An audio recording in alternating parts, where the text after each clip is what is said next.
नमस्कार प्रिय विद्यार्थियों। आज हम छंद के बारे में चर्चा करेंगे। किसके बारे में चर्चा करेंगे? छंद के बारे में चर्चा करेंगे कि छंद क्या है, इसकी गणना किस प्रकार से की जाती है। तो छंद के पहले हमने दो पार्ट बना लिए, जिसमें मात्रों की गणना के बारे में हमने बात की। किसके बारे में बात की? मात्रों की गणना के बारे में हमने बात की। और मात्रों के मैंने 4 नियम भी बताए आपको कि मात्राओं को किस प्रकार से गिने जाते हैं। जैसे ह्रस्व स्वर के बारे में मैंने आपको जानकारी दी, लघु स्वर के बारे में जानकारी दी। अगर ह्रस्व स्वर है तो उसे एक मात्रा के रूप में माना जाएगा, अगर दीर्घ स्वर है तो इस प्रकार प्रतिष्ठित करके 2 मात्रा के रूप में माना जाएगा। संयुक्त अक्षर के बारे में मैंने आपको जानकारी दी। अब मैं नियम नंबर 5 और 6 के बारे में बात करूंगा।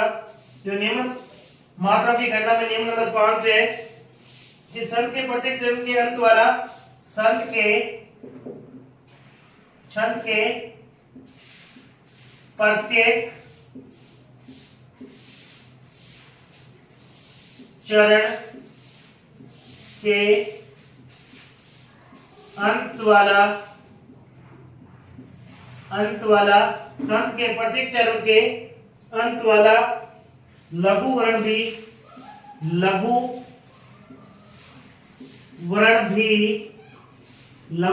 भी गुरु माना जाएगा।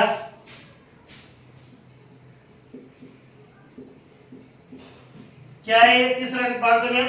छंद के प्रत्येक चरण के अंत वाला लघु वर्ण भी क्या माना जाएगा? गुरु माना जाएगा। छंद के प्रत्येक चरण के अंत वाला लघु वर्ण भी क्या माना जाएगा? गुरु माना जाएगा।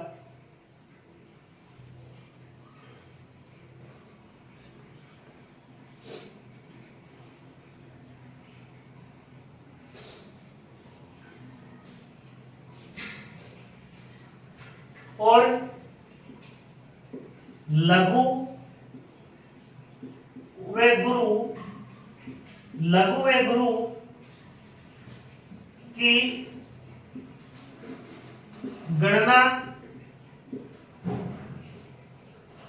मुख्यतः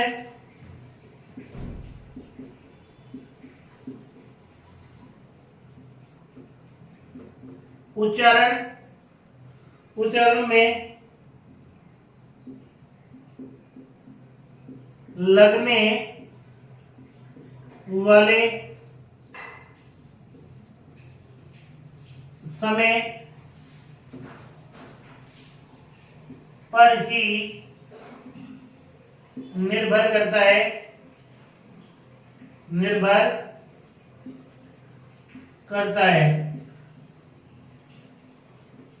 क्या करता है?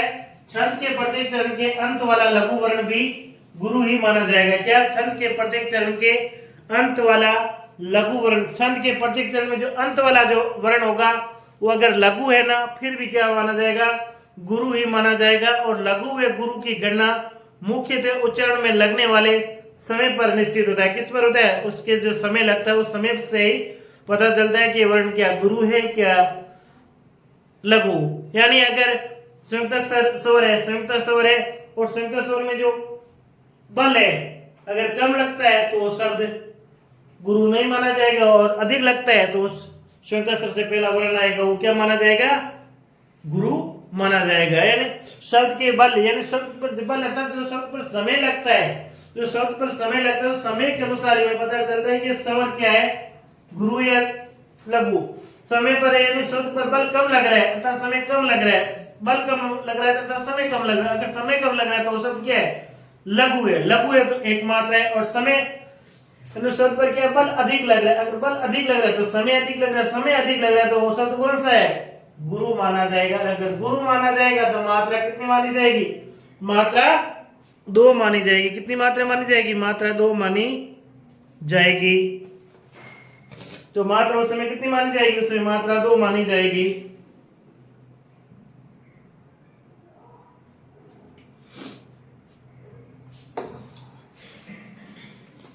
जैसे कुछ मात्रों की हम गणना करते हैं। जैसे भांति शब्द है, क्या शब्द है, भांति शब्द है, नंद शब्द है, दुख शब्द है, दुख शब्द दिया है, नहीं शब्द दिया हुआ है, दम्भ शब्द दिया हुआ है, दम्भ शब्द दिया हुआ है, नय शब्द दिया हुआ है,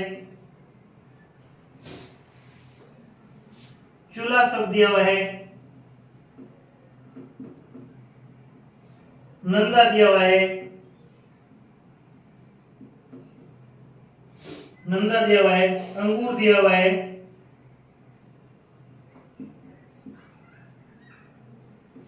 स्वरूप दिया हुआ है,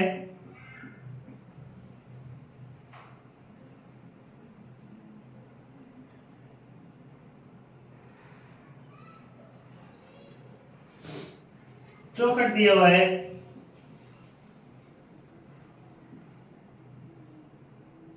और अनंत दिया हुआ है।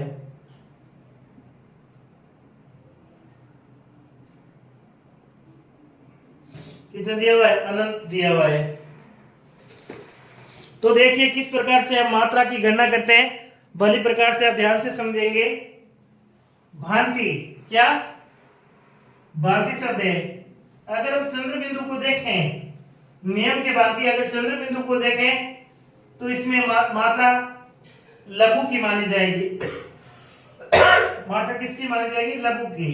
परंतु साथ में मात्रा आ की भी आ गई, किसकी आ गई, आ की, अर्थात ये लघु नहीं लेकर के दीर्घ हो गया, यानी इसमें ये भी आ की मात्रा है ना, इसमें दीर्घ हो गया। अगर दीर्घ हो गया तो इसमें मात्रा कितनी आ गई, एक, और छोटी थी यानी मात्रा छोटी ई की है तो इसमें एक, यानी गुरु लघु आ गया, इधर गुरु और इधर लघु, यानी 2 और 1 3, मात्रा कितनी हो गई, तो मात्रा 3 हो गई। कितनी मात्रा हो गई भांति में, 3 मात्राएं आ गई। जैसे नंद, पहले कहा था अनुस्वार है तो गुरु है, और चंद्र बिंदु है तो लघु है।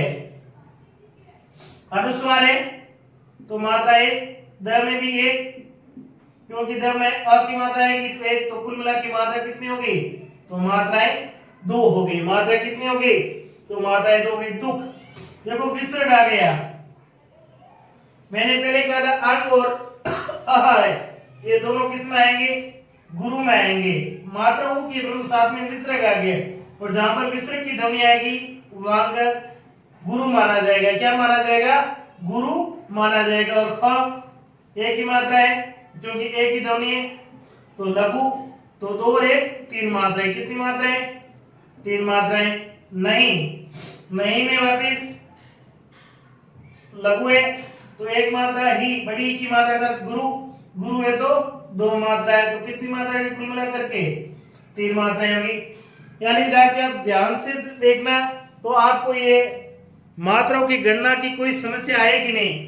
अगर ध्यान से समझ लेंगे तो मैं वादा करता हूं कि आपको किसी प्रकार की मात्राओं में समस्या में आपके पेपर के अंदर आने नहीं दूंगा। और आपकी जो 3 नंबर का चैप्टर है आपको 3 में से 3 अंक में आपको दिलवाऊंगा। कितने में से कितने अंक, 3 में से 3 अंक में आपको विश्वास दिलाता हूं कि 3 में से अंक 3 में मेरे साथ आपको दिलवा करके रहूंगा। दम्भ, क्या दम्भ, देखो देह के ऊपर क्या है, जोर लग रहा है, दम्भ, दो पर क्या लग रहा है, जोर लग रहा है। जहां पर जोर लग रहा होता है सुनते से पूर्व वो कौन सा होता है, गुरु माना जाता है। और भय का मैं स्वयं आधा है तो माना नहीं जाएगा, और भय का अ की मात्रा 1, तो कितने हो गए वापस 3 मात्राएं हो गई। कितनी मात्रा हो गई, 3 मात्रा। नहीं, एक ही मात्रा, एक, ये क्या विसर्ग तो ये गुरु, तो कितनी मात्रा है, ये भी 3 मात्रा। ध्यान से समझेंगे कि यहाँ पर क्या अंकों का खेल हो रहा है, किस प्रकार से मात्राओं का खेल हो रहा है। चूल्हा, ऊ की बड़ी ऊ की मात्रा तो 2 मात्रा, ले आधा है आएगा नहीं, हा में वापस 2 मात्रा, आ की मात्रा है ना, आए बड़ा शोर होता है, 2 और 2 कितने हो गए, 4 मात्रा होगी। इसमें कितनी मात्रा होगी, 4 मात्रा होगी। नंदा, वापिस न के ऊपर जोर आ रहा है, नंदा, तो न में क्या दो मात्रा, नयादा दा में वापिस आ की मात्रा है दो, गुरु यानी गुरु और गुरु कितने बन गए, चार हो गए। कितनी मात्रा हो गई, चार मात्राएं हो गई। अंगूर, अनुस्वार आ गया, दो मात्रा, गु बड़ा है तो वापिस दो मात्रा, र में एक ही मात्रा है तो एक, दो और दो चार, एक पांच, कितनी मात्रा हो गई, पांच मात्रा हो गई। कितनी मात्रा हो गई, पांच मात्रा हो गई। स्वरूप, स आधा, कोई मतलब ही नहीं, संयुक्त अक्षर आ गया है, कोई मतलब ही नहीं, मात्रा में गिनना ही नहीं देगा। वह में एक मात्रा है, अ की मात्रा है तो एक ही, लघु है, रू बड़ा है तो दो, प में वापिस एक ही मात्रा है, लघु, एक दो, एक और दो, तीन, तीन और एक चार, तो मात्रा कितनी हो गई, चार हो गई। कितनी मात्रा हो गई, चार हो गई। चौकट, मात्राओं की अर्थात ये गुरु है, ख में अ की मात्रा तो एक, लघु है, टे भी लघु है तो दो और दो चार मात्रा की, कितनी मात्रा हो गई, चार मात्राएं हो गई। अनंत, अ में एक मात्रा, नंत बीच में आ गया और शब्द आ गया तो ये दो, ये तो में एक, एक दो तीन एक चार, कितनी मात्रा हो गई, चार मात्राएं।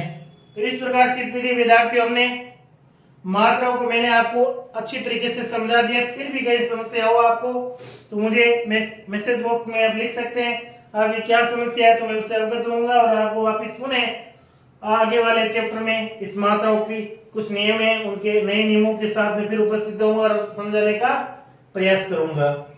कहीं भी दिक्कत आए कोई समस्या नहीं है, कभी भी आप मैसेज लिख सकते हैं और किसी भी समय मुझसे यहाँ पे पूछ सकते हैं। कहीं भी समस्या आ रही है तो आप मुझे इस नंबर पर है कॉल भी कर सकते हैं 89638198 और 21। मैं आपकी इन समस्याओं को अवगत भी होऊंगा और उस समस्या को मैं प्रयास भी करूंगा और मैं मैसेज बॉक्स में आप लिख भी सकते हैं।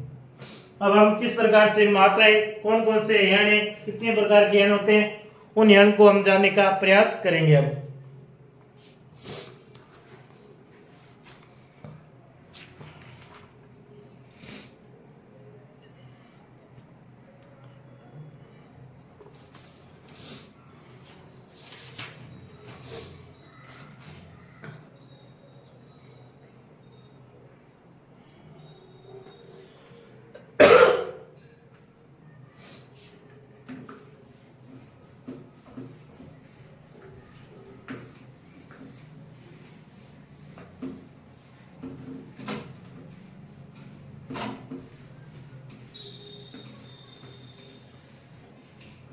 अब क्या है, गण विचार,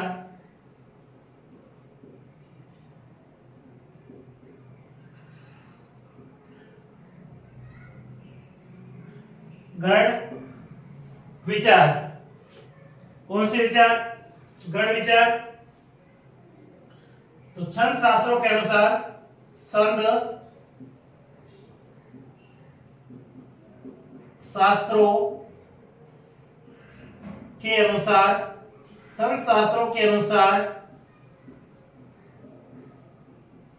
छंद शास्त्रों के अनुसार तीन वर्णों के समूह को, तीन वर्णों के समूह को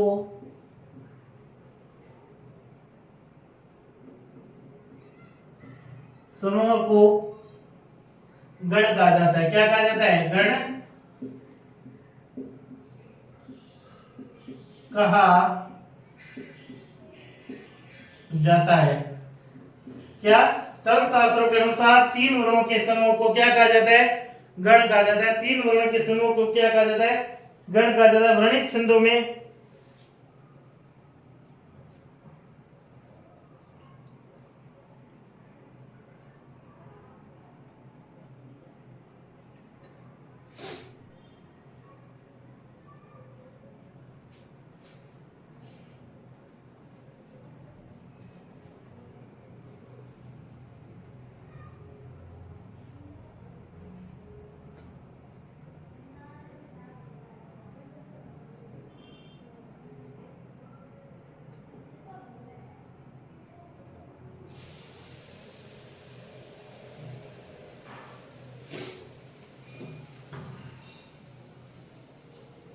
तो हम लिखेंगे गण 8 होते हैं। गण कितने होते हैं? गण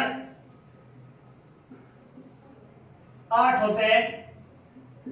गण कितने होते हैं? गण 8 होते हैं। और वो गण कौन कौन से होते हैं? तो लिखिए, पहला गण होता है यगण, दूसरा मगण, तीसरा तगण,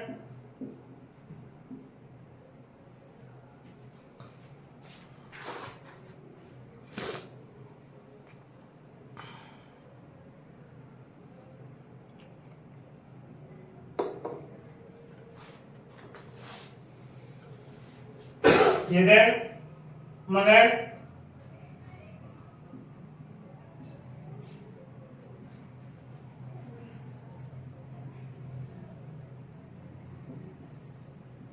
यगण,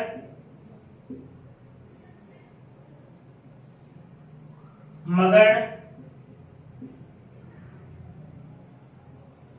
तगण,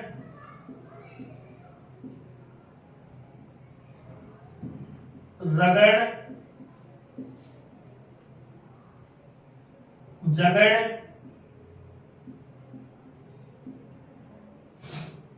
छठा है भगड़,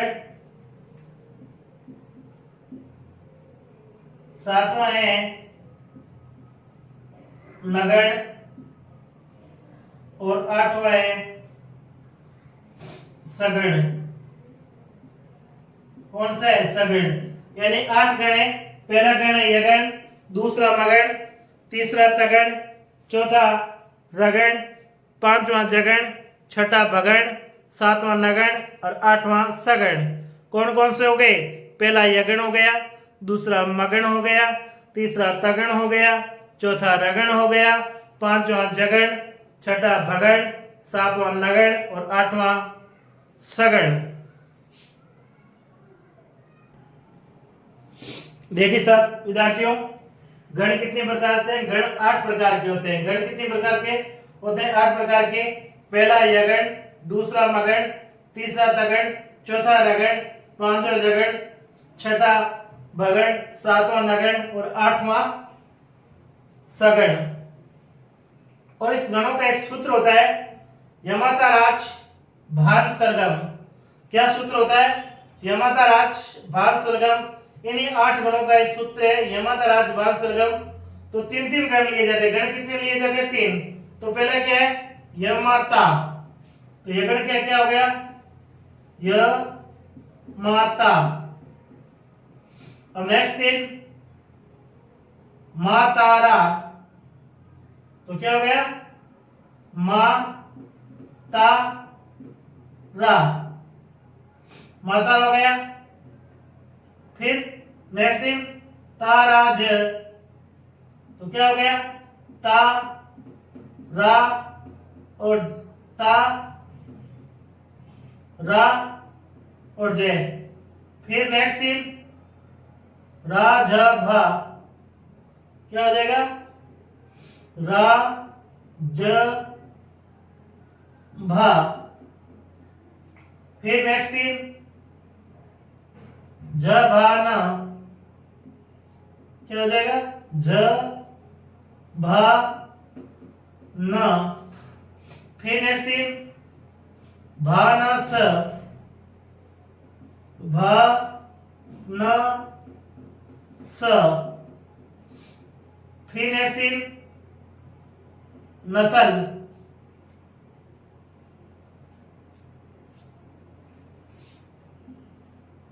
न स ले। और अब सगड़ का तो अंतिम 3 सरगम। तो इसका बन जाएगा गम का गा बन जाएगा और बन जाएगा सलगा। क्या बन जाएगा? सलगा बन जाएगा। क्या बन जाएगा? सलगा बन जाएगा।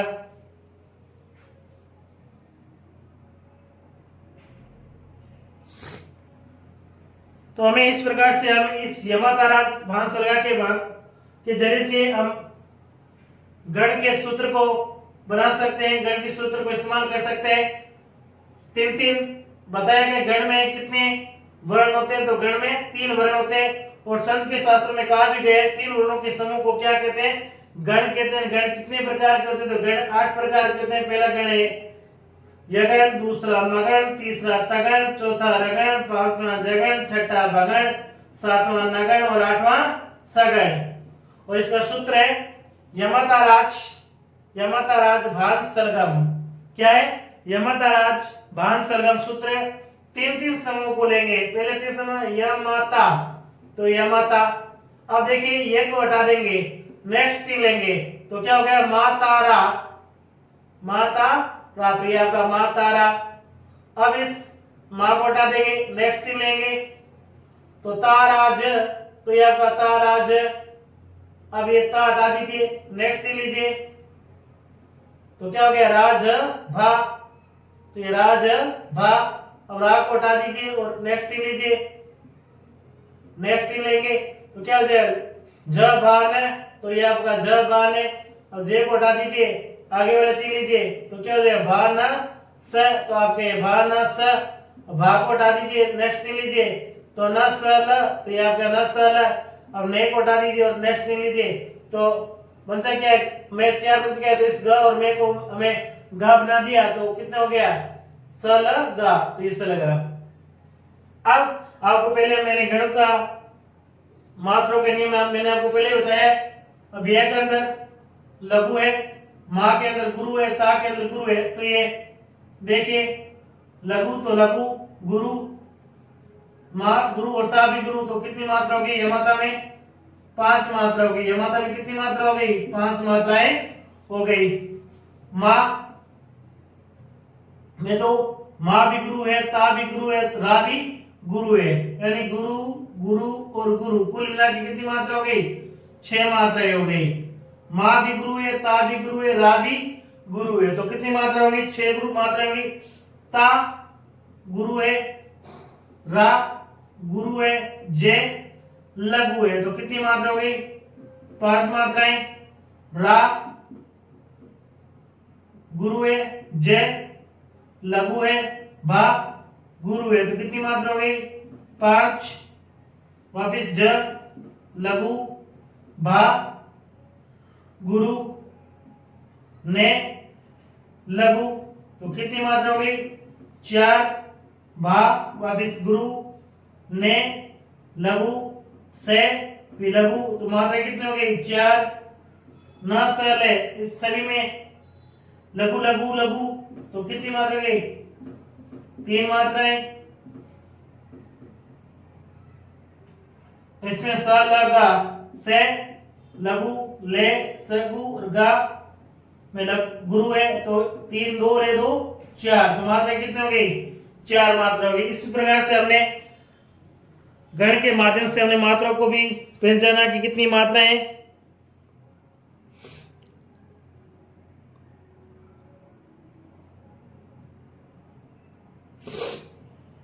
तो साथियों आज हम संत का टॉपिक यहाँ तक ही करेंगे, नेक्स्ट ब्लॉक्स में करेंगे। और आशा है कि आज सभी विद्यार्थियों ने गण को किस प्रकार से लिखे जाते हैं, गण कितने होते हैं और गण का सूत्र हम किस प्रकार से प्रयोग करते हैं। तो गण एक बार पुनः मैं कह देता हूँ, गण शास्त्रों में कहा गया है कि 3 वर्णों के समूह को क्या कहते हैं? गण कहते हैं। गण 8 होते हैं, यगण, मगण, तगण, रगण, जगण, भगण, नगण और सगण।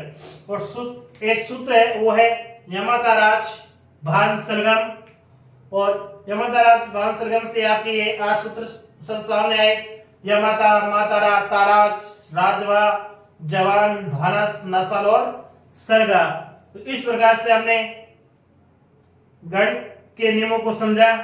कल संत कितने प्रकार के होते हैं, संत के क्या क्या भेद होते हैं, उन भेदों के बारे में जानकारी इकट्ठे करेंगे और समझाने का मैं आपको भांति से प्रयास करूंगा। अगर आपको ये जानकारी अच्छी लगी तो लाइक शेयर सब्सक्राइब करें। धन्यवाद।